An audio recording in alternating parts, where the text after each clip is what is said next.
82 ans et j'ai mis une vie entière à comprendre quelque chose que je vais vous dire en quelques heures. J'ai passé 50 ans de ma vie à essayer de plaire à des gens qui, honnêtement, s'en fichaient complètement. Et ce n'est pas une façon de parler, c'est exactement ce qu'il s'est passé. Je ne dis pas ça avec amertume, pas vraiment, parce que l'amertume, ça ronge un homme de l'intérieur et je n'ai plus l'âge de me laisser ronger par quoi que ce soit. Je dis ça parce que je regarde en arrière, maintenant que j'ai le temps de regarder, et je vois clairement ce que je ne voyais pas alors. J'étais un homme occupé à construire une image, pas une vie, une image. Ça a commencé très tôt. Mon père était un homme sévère, pas méchant, mais sévère. Le genre d'homme qui ne vous disait jamais que vous aviez bien fait quelque chose, seulement ce que vous auriez pu faire mieux. Il avait grandi dans une époque où les compliments rendaient les enfants mous, paraît-il, alors il n'en faisait pas. Et moi, dès l'âge de 7 ou 8 ans, j'ai commencé à courir après ce regard qu'il ne donnait jamais. Je rangeais ma chambre avant qu'il rentre, je finissais mes devoirs sans qu'on me le demande, je gardais mes pleurs pour la nuit, parce que pleurer devant lui, c'était montrer une faiblesse, et la faiblesse, dans notre maison, ça se payait avec du silence froid. Ce silence-là, je l'ai porté partout avec moi. Il s'est glissé dans ma façon de me tenir à table, dans ma façon de parler aux autres, dans ma façon de choisir mes vêtements le matin. Tout ce que je faisais était calculé. Inconsciemment d'abord, puis de plus en plus consciemment au fil des années, pour produire un certain effet chez les autres, pour qu'on me voie d'une certaine façon, pour qu'on m'aime, ou du moins pour qu'on m'approuve, ce qui dans ma tête... Ανακάλυψε την Tech Living Zone, έναν χώρο με προϊόντα και λύσεις τεχνολογίας σε ένα σημείο στα καταστήματα ΔΕΗ. Ενέργεια, τεχνολογία, ζωή. Εδώ όλα γίνονται ένα. Βρες ένα κατάστημα κοντά σου. Venait au même. Au lycée, j'ai commencé à fréquenter un groupe de garçons qui se croyaient importants. Ils venaient de familles aisées, ils avaient des vélos neufs et des pères qui portaient des costumes. Moi, mon père était ouvrier et fier de l'être. Mais à 15 ans, on n'est pas toujours fier de ce dont on devrait être fier. J'ai commencé à changer la façon dont je parlais pour ressembler à eux, à cacher que je ne partais pas en vacances l'été, à rire de choses que je ne trouvais pas drôles pour qu'ils continuent à m'inclure dans leur cercle. Et eux, ils me laissaient m'asseoir à leur table, quelquefois, quand ça les arrangeait. À 20 ans, j'ai rencontré une femme. Pas celle que j'ai épousée, une autre, avant. Elle s'appelait Jacqueline, elle était belle et elle le savait, et elle aimait les hommes qui avaient de l'ambition. Alors je lui ai dit que j'en avais. Je lui ai parlé de projets que je n'avais pas encore, de voyages que je ne pouvais pas encore me payer, d'un avenir que je dessinais pour elle plutôt que pour moi. Et quand cette relation a pris fin 2 ans plus tard, parce que Jacqueline avait trouvé quelqu'un qui correspondait mieux à l'image qu'elle se faisait de son futur, j'ai passé des semaines à analyser ce que j'aurais pu dire autrement, faire autrement, être autrement. L'idée qu'elle ne m'avait peut-être simplement pas aimé, ça, je ne pouvais pas l'autoriser. D'ailleurs, si vous me permettez une parenthèse rapide, je suis touché que vous soyez là à m'écouter. Si vous n'êtes pas encore abonné à cette chaîne, peut-être y jeter un œil. Ça me fait chaud au cœur de savoir que ces mots trouvent quelqu'un. Et si ce que je dis vous parle, un petit pouce en l'air m'aide vraiment. Et dites-moi en commentaire, vous qui écoutez ça, est-ce que vous pensez que j'ai cherché à plaire par peur d'être rejeté ou plutôt par besoin d'être aimé? Écrivez rejet ou amour, je suis sincèrement curieux de savoir ce que vous en pensez. Voilà, c'est tout ce que je voulais dire là-dessus. Revenons à l'histoire. J'ai donc travaillé, beaucoup, trop probablement. J'ai intégré une entreprise de mécanique industrielle à 23 ans, un poste modeste, mais je me suis dit que je compenserais par l'effort ce que je n'avais pas par le diplôme. Et j'ai compensé. Je restais le dernier le soir. Je ne refusais jamais une demande, jamais. Mon chef à l'époque s'appelait Monsieur Ferrand. Il avait une moustache grise et une façon de poser les problèmes sur votre bureau le vendredi en fin d'après-midi qui me donnait l'impression que c'était un privilège qu'il vous accordait. J'ai avalé ça pendant des années. Je souriais, je disais oui. Je portais ces décisions comme si c'étaient les miennes. Et mes collègues, dans tout ça, certains me respectaient, d'autres me regardaient avec une sorte de pitié voilée. Ce genre de regard qui dit « il ne comprend pas ce qu'on lui fait » sans jamais le dire à voix haute. Mais moi, j'avais besoin que Monsieur Ferrand me dise que je faisais bien. 1 fois sur 10, il le disait, et cette fois-là suffisait à me tenir debout les 9 autres fois. C'est comme ça que ça marche, la dépendance à l'approbation. Vous n'avez pas besoin qu'on vous nourrisse tout le temps, juste assez pour que vous continuiez à espérer. J'ai épousé Hélène à 28 ans. Elle, c'était différent. Elle m'aimait vraiment, je le crois profondément, et je l'aimais aussi. Mais même dans mon mariage, cette vieille habitude m'avait suivi. Je voulais être le mari qu'elle racontait à ses amis avec fierté. Je voulais que sa famille me trouve bien, que les voisins me trouvent agréable, que nos enfants, quand ils seraient grands, disent que j'avais été un bon père. Pas d'abord pour eux, vous comprenez, même si je les aimais, mais pour ce que ça dirait de moi. Et Hélène voyait ça. Elle n'en parlait pas souvent, mais il y avait des soirs où elle me regardait comme si elle cherchait l'homme derrière la façade et je ne savais pas toujours quoi lui montrer, parce que moi-même, je ne savais plus très bien qui il était. Nos enfants ont grandi. Marc est devenu ingénieur, Isabelle infirmière. Je leur avais tracé des chemins raisonnables, des chemins que les autres admireraient.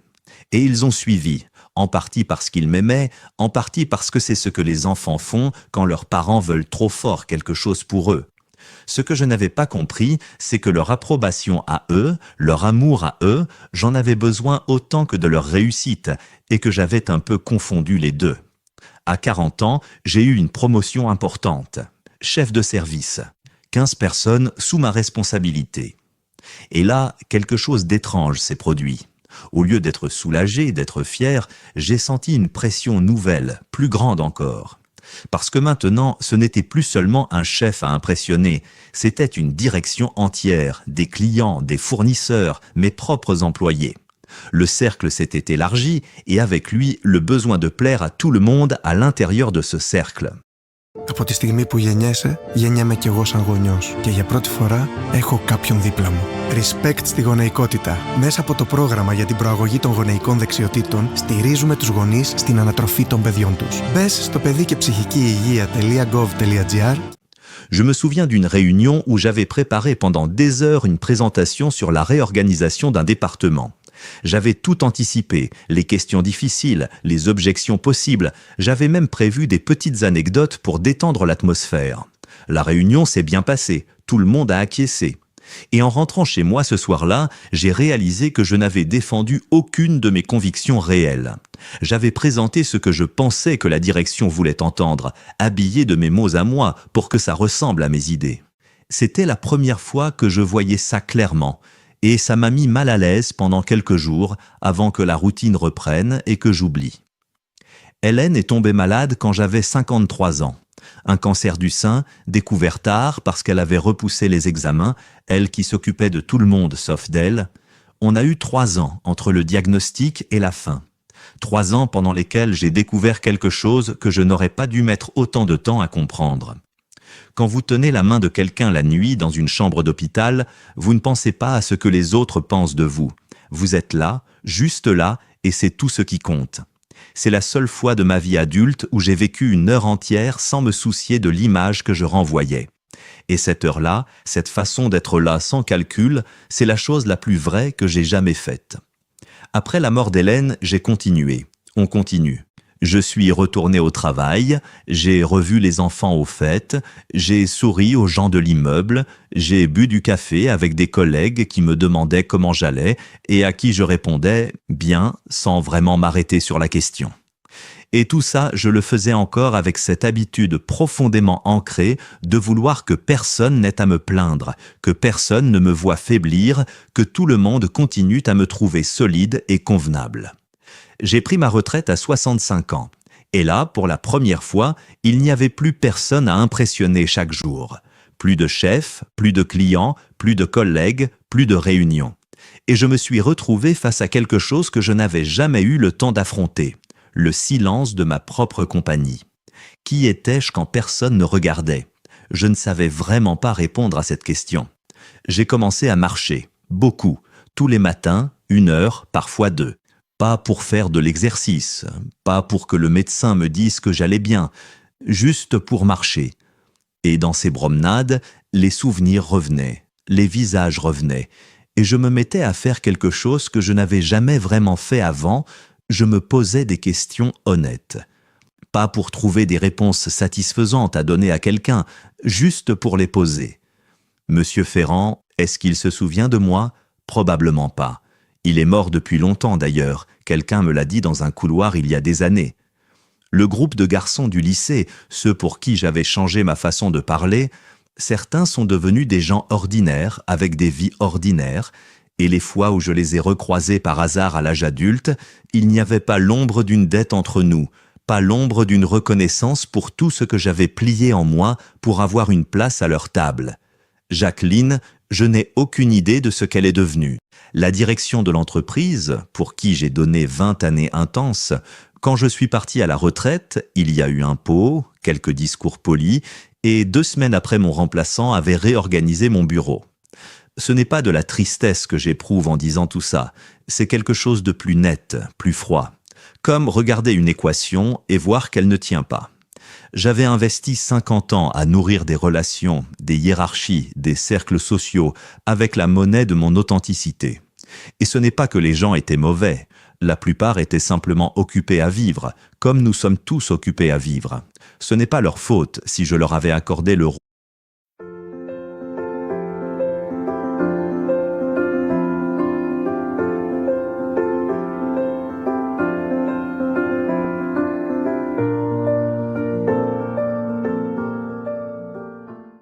de jury de ma propre existence. La chose qui m'a le plus frappé dans ces promenades matinales, c'est que les seuls moments où j'avais été véritablement moi-même, les seuls moments où je n'avais pas calculé ce que je renvoyais, c'étaient des moments qui n'avaient rien de spectaculaire. Une conversation avec Marc à la cuisine, à 2 heures du matin, quand il avait 17 ans et qu'il n'arrivait pas à dormir, et où on avait parlé de sa peur de l'avenir sans que je lui donne de conseils, juste en l'écoutant. Le soir où j'avais aidé un voisin que je connaissais à peine à descendre ses meubles sous la pluie sans que personne d'autre ne le sache jamais. Les 3 ans au chevet d'Hélène. Ces moments-là, aucun d'eux n'avait été conçu pour produire un effet. Et ce sont les seuls dont je me souviens avec quelque chose qui ressemble à de la paix. Aujourd'hui, j'ai 82 ans. Je vis dans un appartement que je connais par cœur, avec mes livres, mes photos et un chat que Marc m'a offert il y a 2 ans et qui dort sur mes pieds le soir. Je parle à mes enfants souvent. Je parle à quelques amis qui restent, ceux qui ont survécu au temps, et ces conversations sont différentes de celles que j'avais avant. Il n'y a plus rien à prouver dedans. On se dit les choses avec une franchise tranquille qu'on ne se permettait pas à 40 ans parce qu'on avait trop peur de décevoir ou d'être déçu. Ce que j'aimerais vous dire, à vous qui m'écoutez, quel que soit votre âge, c'est ceci. La fatigue que vous ressentez parfois, cette fatigue diffuse et inexpliquée, elle vient souvent moins de ce que vous faites que de l'effort de vous regarder faire en permanence avec les yeux de quelqu'un d'autre. Personne ne vous demande d'être parfait pour eux. La plupart des gens sont trop absorbés par leurs propres imperfections pour faire un relevé des vôtres. Ce regard extérieur que vous essayez de satisfaire, il est souvent beaucoup plus intransigeant dans votre tête qu'il ne l'est en réalité. Je n'ai aucun regret profond sur ma vie. J'ai aimé et été aimé, j'ai travaillé honnêtement, j'ai élevé 2 enfants qui sont de bonnes personnes.